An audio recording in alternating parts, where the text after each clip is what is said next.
Bonjour à tous, bienvenue dans Dimanche en politique. 2h30 de grand oral devant les Français, devant la presse. Emmanuel Macron a répondu à la colère des Français.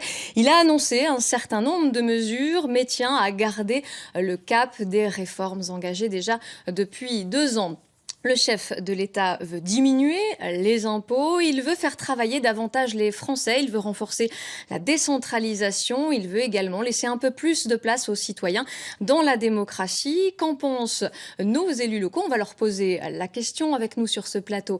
Éric Alauzet, bonjour. Bonjour. Député La République En Marche du Doubs, merci d'être avec nous. Avec plaisir. Face à vous, Marie-Dominique Aubry, conseillère départementale pour la Haute-Saône pour les Républicains, également candidate aux élections européennes. Bonjour. Bonjour et merci également d'être avec nous. Face à vous, il y a Martial Bourquin, sénateur Parti Socialiste du Doubs, du côté du Pays de Montbéliard. Bonjour. Bonjour et très heureux d'être avec vous. Très heureux de vous recevoir. Et puis Julien Audoul. Bonjour à vous, vous êtes du Rassemblement National, vous êtes conseiller régional et également candidat pour les prochaines élections européennes. Merci Bonjour à vous d'être avec nous. Vous pouvez réagir tout au long de cette émission. Vous le savez, je vous rappelle le hashtag DimPolFC. Avant de parler de la décentralisation ou de la démocratie, nous allons parler du nerf de la guerre. Emmanuel Macron veut baisser les impôts sur le revenu. On l'écoute. Je ne veux pas de hausse d'impôts. Je veux des baisses pour ceux qui travaillent en réduisant significativement l'impôt sur le revenu. J'ai donc demandé au gouvernement de mettre en œuvre cette baisse d'impôt en la finançant par la suppression de certaines niches fiscales pour les entreprises, la nécessité de travailler davantage et des réductions de notre dépense publique. Alors une baisse des impôts de 5 milliards de prévus, mais Emmanuel Macron a prévenu les Français devront travailler davantage. Il n'a pas évoqué la possibilité de revenir sur les 35 heures ou d'enlever un jour férié. Non, il serait plus question d'allonger la durée de cotisation pour les retraites. Éric Alauzet, une première question. Est-ce qu'on n'a pas donné d'une main pour reprendre de l'autre ? Vous savez, de toute façon, le budget de l'État, il est ce qu'il est. Il peut changer l'année suivante, 10 ans après, mais à un moment donné, il est ce qu'il est. Donc, quand on choisit des priorités, de soutenir telle ou telle catégorie, c'est forcément des vases communicants. Il n'y a pas de baguette magique. En l'espèce, effectivement, il y a une baisse d'impôt qui a été annoncée. On en verra les détails. On croit comprendre que c'est sur les tranches à 15, 30 et 40%, donc ce qu'on appelle la classe moyenne. Celle qui a d'ailleurs été beaucoup mise à contribution dans les 2 législatures précédentes. J'étais un peu perplexe parce qu'il y a déjà 10 milliards qui ont été annoncés au mois de décembre, le 10 décembre. C'est la première fois qu'il y a une annonce aussi importante. 5 de plus, bon, c'est pas facile à Il va financer. falloir effectivement donc poser la question effectivement du financement. Alors il y a la fin des niches fiscales sur les entreprises qui a été annoncée. Exactement. Et il y a aussi la continuation de la baisse de la dépense publique qu'on peut optimiser. Il ne s'agit pas de baisser le nombre de fonctionnaires, on y reviendra peut-être. Et puis effectivement, il y a la question de la durée du temps de travail. Alors sur la durée totale, sur la semaine, on travaille autant en France qu'ailleurs, on est même plus productif. Alors hier, le chef de l'État a dit qu'on travaillait moins. On part en retraite plus tôt. Et alors non seulement l'âge légal est plus précoce, mais en plus on part même avant l'âge légal parce que pour des tas de raisons d'ailleurs.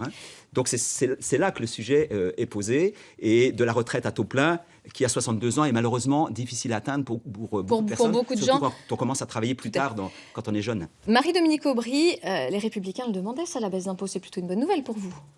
Alors la baisse d'impôts, oui, c'est une bonne nouvelle. C'est une annonce. Qui va-t-elle concerner? À quelle hauteur?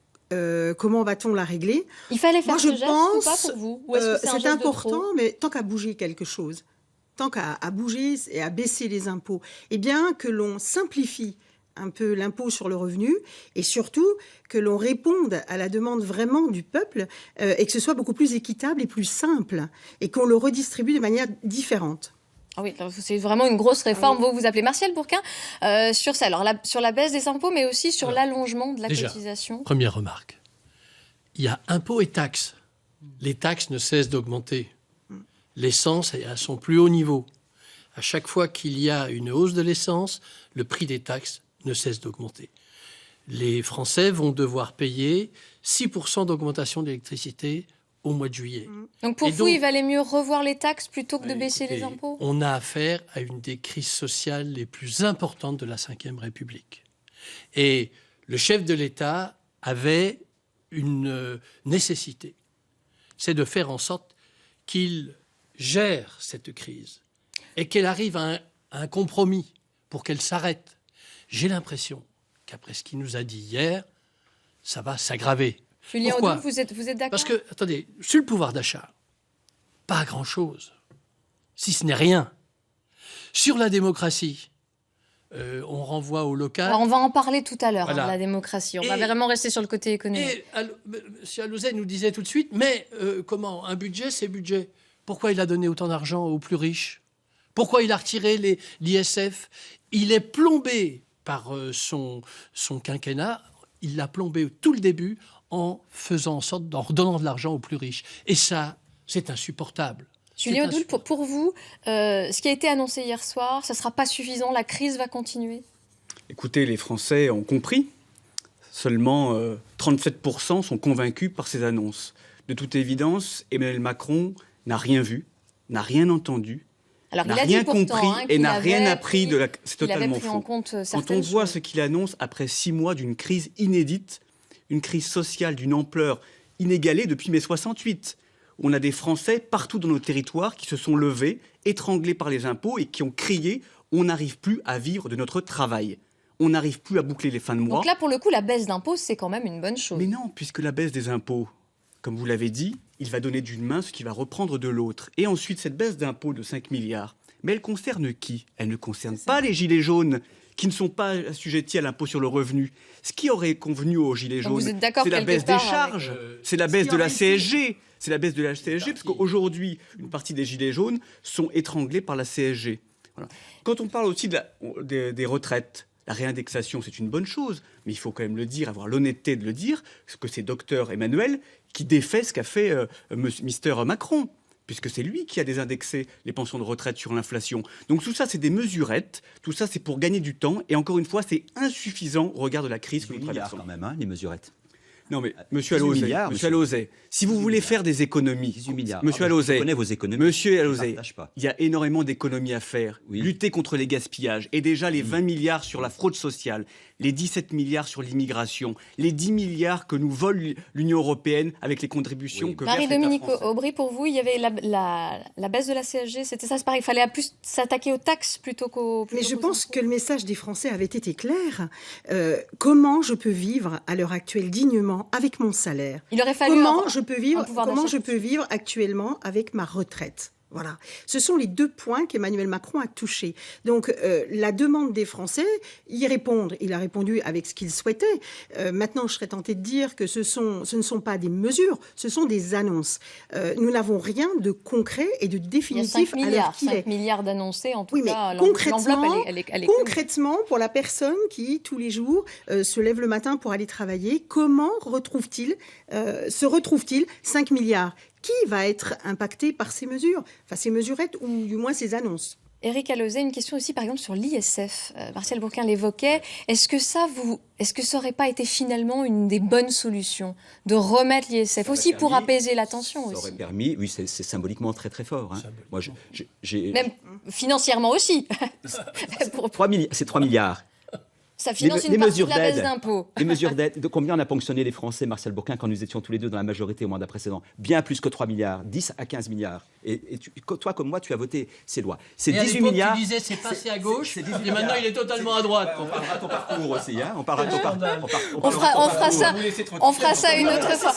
Sur l'ISF. On parlera de ton parcours, Riquet. Sur l'ISF. Osez dire, les retraités on parle- étaient une Oh là là. génération. Oh là là là là là. On va pas parler tous en même temps. Doré. Finissez. Après, Finissez. Je pense que Finissez. M. Bourquin est un petit peu... Quelle honte. Finissez, vexé. pas tous en même Alors, temps, sinon on donc s'en sort plus. c'est entre les annonces du 10 décembre et maintenant, il ne faut pas les oublier, c'est 18 milliards qui ont été restitués aux Français. Voilà, vous les mettez en face des 3 milliards. Les 3 milliards, Vous ils seront répondez pas à ma évalués question de- sur l'ISF. Je vous dis si, je vous réponds que, moi, 1, je ne l'ai pas voté, 2, c'est mon amendement qui a été validé pour évaluer l'ISF. Donc on verra si ça marche. Comme les Si- 80 si- km/h, on attend si- toujours. si effectivement ça permet de faire mieux fonctionner l'économie. Mais là, c'est bien 18 milliards qui ont été restitués aux Français. Alors 3 milliards de plus, ce serait bon à prendre. Je suis bien d'accord avec vous. Malgré Une tout, ça question dure. sur Pour les. les retraités, notamment. On va Parce que continuer les justement. retraités On parle sont des assistés, retraités. Moi, c'est je voudrais vous poser une question sur les retraités. Martial Bourquin notamment.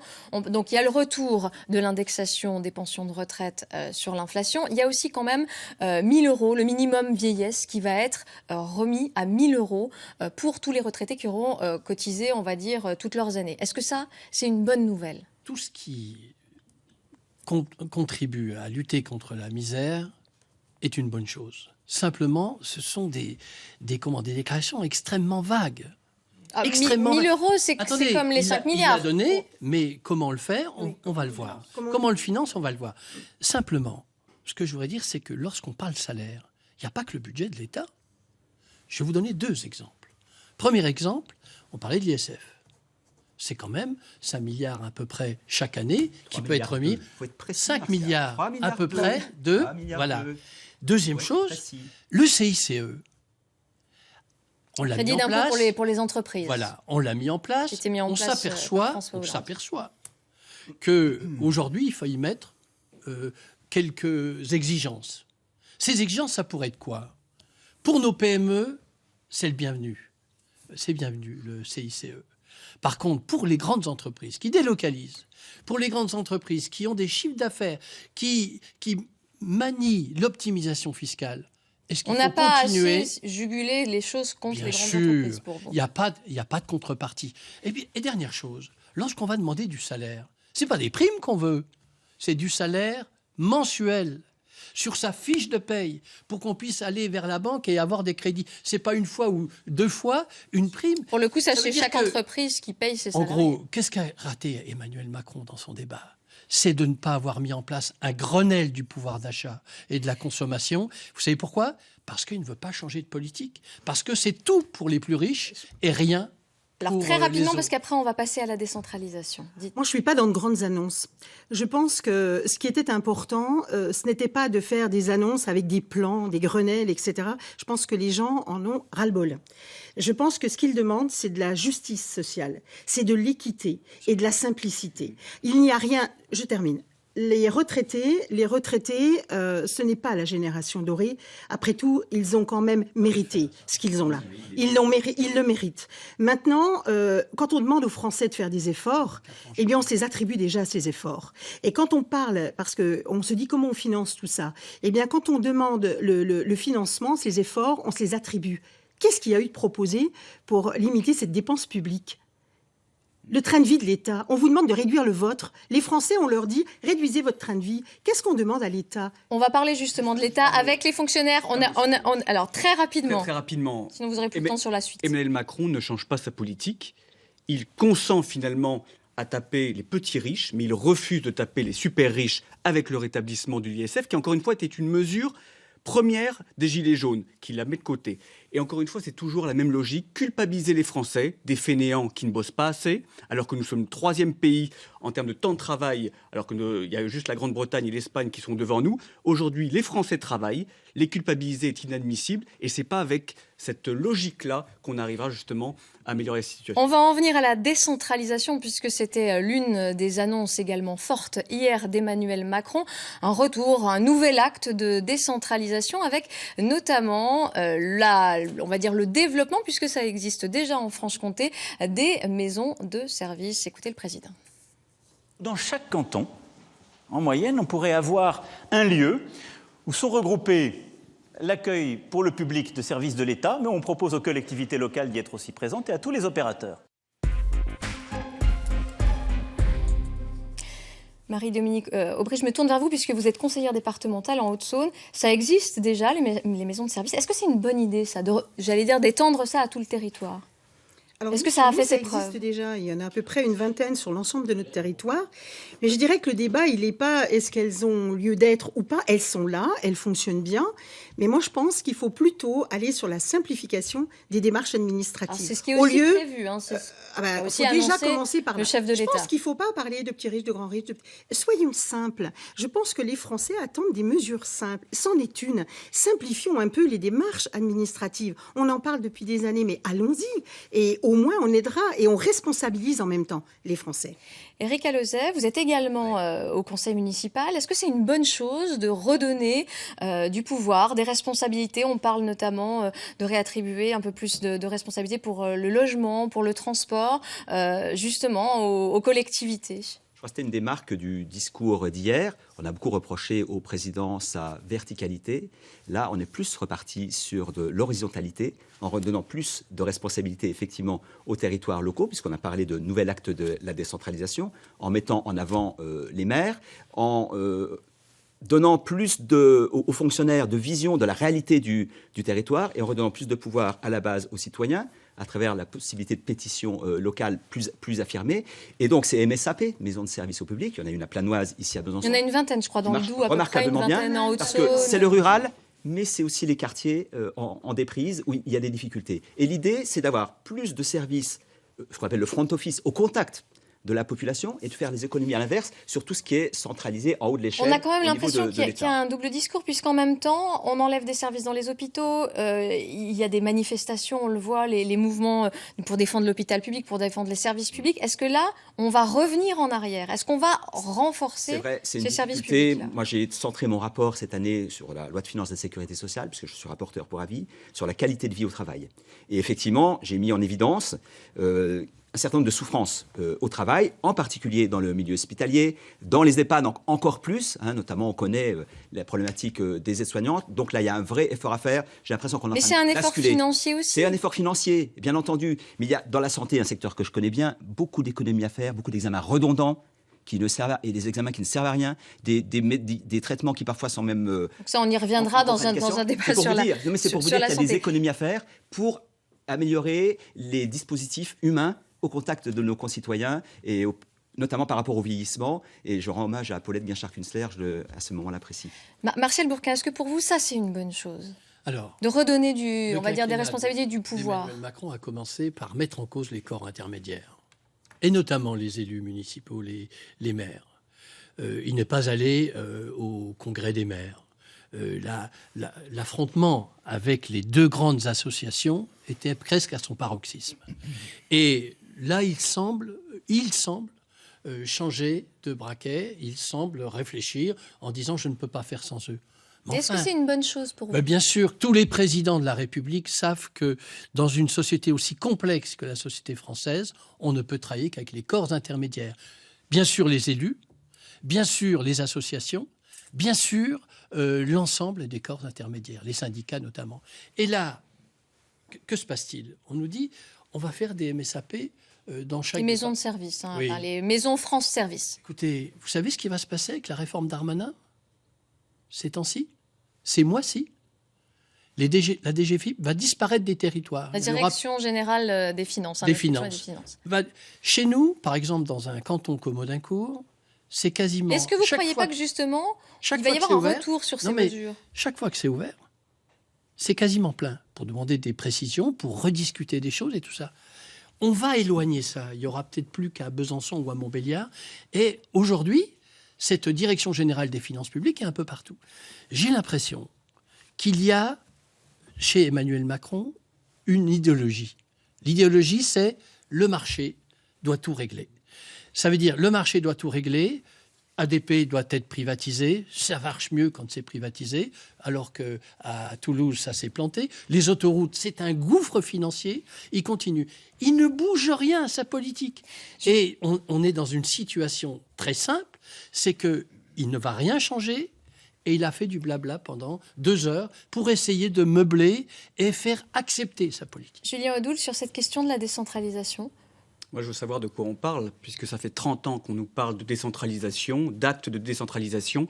La fracture territoriale entre les territoires ruraux et les villes, elle n'a jamais été aussi profonde. Alors là, il y a des mesures qui ont été annoncées, notamment pour les jeunes qui trouveraient du travail en ville et qui pourraient aider dans le transport. Bien sûr, mais ça, c'est des belles annonces. Moi, la réalité des faits, c'est que depuis le début de son mandat, Emmanuel Macron a méprisé la France des oubliés, la France des territoires, la ruralité, les corps intermédiaires, les élus locaux c'est quand même une bonne chose qui ont été considérés comme faire de la décentralisation, qui ont été considérés comme responsables du millefeuille territorial alors qu'ils n'y sont pour rien. Aujourd'hui, il y a des économies à faire sur ce millefeuille. Il faut retrouver de la simplicité, de l'efficacité et de la proximité. Nous, ce qu'on considère au Rassemblement national, c'est que c'est la commune, notamment pour la proximité, le département pour l'efficacité, l'État-nation pour la sécurité. Il faut arrêter avec ces pays, ces communautés de communes, toutes ces agences régionales, et j'en vois énormément à la région, qui coûtent un pognon de dingue et qui ne servent pas nos concitoyens. Il faut simplifier. On va passer à la dernière partie de cette émission. On va parler de la démocratie. C'était l'une des grandes revendications, c'est toujours l'une des grandes revendications d'ailleurs des Gilets jaunes, le fameux RIC, le référendum d'initiative citoyenne.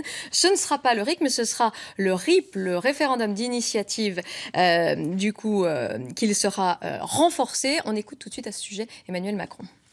Et ce que je souhaite, c'est que dans le cadre de notre réforme constitutionnelle, nous puissions aller plus loin sur le référendum d'initiative partagée qui a été créé il y a maintenant 11 ans dans notre Constitution, en simplifiant les règles, en permettant que l'initiative puisse venir de citoyens, 1 million de citoyens qui signeraient une pétition, et qu'elle puisse prospérer en projet de loi, et si elle n'était pas examinée par les assemblées, aller au référendum. Martial Bourquin, est-ce qu'il fallait un RIC ? Peut-être pour apaiser justement la contestation, la crise que traverse la France. Emmanuel Macron a verticalisé le pouvoir à l'extrême. Et en verticalisant et en personnalisant le pouvoir, avec un certain narcissisme. Alors on a toujours eu un président de la République très fort. Mais avec un pas lié narcissisme forcément qu'à Emmanuel Macron. assez fort, mais aussi avec parfois des insultes aux Français. Écoutez, c'est même des provocations. Mais le RIC, il fallait le mettre ou pas ? Il y a eu un mouvement contre cette verticalisation du pouvoir, mais surtout, on s'aperçoit des défauts de la Ve République. Nous avons besoin de démocratie participative. Et le mouvement des Gilets jaunes, il a 2 grandes revendications, le rétablissement de l'ISF et le RIC. Et on pouvait, sur des grandes questions comme ADP, avoir un référendum. S'il ne l'a pas mis au grand débat, alors qu'il a fait des grands débats pendant des heures dans toute la France, c'est parce qu'il connaît le résultat d'avance. Les Français sont contre la vente des bijoux de famille. Et donc... Alors là, vous parlez d'un cas particulier, mais c'est vrai que ça peut être étendu à de nombreux. Prendre de l'argent aux retraités pour le donner aux milliardaires, vous ne pensez pas que ça méritait un RIC là-dessus et avoir un référendum ? Et le référendum d'initiative populaire permet tout de même aux Français de soumettre au Parlement... Il faut savoir qu'on le fait actuellement sur ADP, qui est un vrai scandale. Avec 4,5 millions, il faut 4,5 millions de signatures. 4,5 millions. Donc là, ça serait 1 million. Est-ce que ça, c'est une avancée ? Alors, on verra si c'est mis en place rapidement. Je souhaiterais que ça soit très rapidement et qu'on puisse pour ADP, mais simplement sur des grandes revendications, y compris sur des grands sujets. Il aurait fallu céder. Julien Audoul sur cette question. Il faut compléter sur le référendum d'initiative partagée, qui est quand même une escroquerie démocratique. C'est-à-dire que à partir d'un 4 millions de signataires, donc citoyens, à partir d'un certain nombre de parlementaires. Justement, là, c'est plus le cas. On n'est plus à 4 millions. On va descendre et un niveau. On simplifie un petit peu quand même. Très bien. Sauf qu'après, qui a le dernier mot ? Au bout de 6 mois, si l'Assemblée nationale met ce dossier... Alors, c'est par référendum. C'est ce que propose Emmanuel Macron aujourd'hui. Attendez. Si c'est à l'ordre du jour de l'Assemblée nationale, cela ne passe pas devant le peuple. Donc le peuple ne va pas s'exprimer selon la réforme constitutionnelle de 2008. Alors là, c'est ce qui va changer, Éric Alauzet. Est-ce que ça, pour vous, c'est une bonne chose ? Ça n'a pas changé, il faut bien le dire. Donc sur ADP, si la majorité parlementaire En Marche décide au bout de 6 mois de remettre ADP à l'ordre du jour, elle sera votée par la majorité En Marche et les Français n'auront pas à s'exprimer. Éric Alauzet, sur ce RIC... Il y a beaucoup de sujets sur lesquels on n'a pas eu de détails hier. Il y aura des évolutions sur le RIC, on ne les connaît pas encore. Donc on ne peut pas dire d'un côté, il n'y a pas d'annonce. Quand il y a des annonces, c'est de la poudre de perlimpinpin, c'est des discours totalement contradictoires. Donc hier, c'était l'orientation, la direction. Maintenant, il faut travailler dans le détail pour qu'effectivement, il y ait une vraie opportunité pour nos concitoyens de s'exprimer, y compris sur des sujets nationaux. On verra dans le détail, quand on aura les informations, comment les choses peuvent se mettre en place. Est-ce qu'il aurait fallu aller plus loin ? C'est certes donner plus la parole à nos concitoyens, mais c'est aussi rétablir de la confiance de la part de nos concitoyens envers leurs élus. Et alors ça, quand même, on n'a pas l'impression que ça a bien marché hier. Tellement de chemin à faire. On a des questions là, notamment sur la prise en compte du vote blanc qui est passé à la trappe. Ça, c'est Michel qui nous interpelle et qui nous dit ça ne va pas nous inciter à aller voter. Oui, bon, le président de la République a donné ses explications. Il y a eu plusieurs propositions de loi là-dessus. C'était simple à mettre. Je vois bien que ça ne coûtait rien. Ça coûtait rien. Moi, je pense que sur la méthode, vous dites, on est toujours en train de répondre de façon, c'est l'un contre l'autre. Moi, je pense que dans les ronds-points, ce qui a été dit, quand les Français ont des revendications. Je pense qu'à l'heure actuelle, Emmanuel Macron, hier soir, n'y a pas répondu, puisqu'il s'est affranchi d'un certain nombre de précisions dans les annonces qu'il a effectuées. Alors, moi, vous savez, je suis conseillère départementale. Mes concitoyens, il faut redonner de la crédibilité aux politiques. Eh bien, mes concitoyens, je les rencontre chaque jour. Laissez-moi terminer. On a quasiment plus de temps d'émission. On y accorde de l'importance quand on les écoute au quotidien. Marie-Dominique Aubry, quelle est la mesure qui vous a marqué, en bien, en mal, la mesure qui vous a marqué? Il n'y a pas de mesure, il n'y a que des annonces. Il n'y a eu hier soir que des annonces. C'est très imprécis. Et est-ce que les Français attendaient ce type de réponse? Je ne suis pas sûre. Éric Alauzet, pour vous, la mesure peut-être la plus importante, en bien ou en mal? 18 milliards au total depuis décembre par rapport aux 3 milliards d'ISF, qu'on évaluera. Si ça ne marche pas, il faudra le remettre. Mais quand même, 18 milliards, les retraités... beaucoup d'entre eux sont largement satisfaits de ce qui a été fait et je suis heureux pour eux. Et puis, le Conseil de défense écologique. Enfin, on va demander à chacun, partout là où il est, dans tous les ministères, tous les organismes de l'État, qu'aucune décision ne soit prise sans On en fera un autre débat, je pense, sur l'écologie, ça vaudra un autre débat. Martial Bourquin, la mesure pour vous? Moi, je pense que si Emmanuel Macron voulait rétablir la confiance, il remettait hier l'ISF et il entamait un large débat sur le pouvoir d'achat des Français. Il y a des Français qui travaillent beaucoup, il y a des Français retraités qui vivent très mal, de plus en plus mal. Et il fallait ouvrir cette conférence sur le pouvoir d'achat, un Grenelle du pouvoir d'achat, pour redonner de la confiance. Julien Audoul, rapidement, merci à vous. Julien Audoul, la mesure pour vous? Emmanuel Macron est passé totalement à côté du peuple français. Il faut que le peuple français ne passe pas à côté des élections européennes pour réveiller ce président somnambule qui nous met. Il n'y a pas une mesure qui vous a le plus marqué? Aucune. Il a refusé le référendum d'initiative citoyenne, il a refusé le rétablissement de l'ISF, il a refusé la TVA à 0% sur les produits nettoyants. Merci beaucoup. Il a tout refusé de revendiquer. Merci à vous tous d'avoir participé à cette émission. C'est la fin, on a bien compris, on ne vous mettra pas d'accord en tout cas sur cette conférence de presse. Merci à vous de nous avoir suivis et passez un très très bon dimanche sur France 3.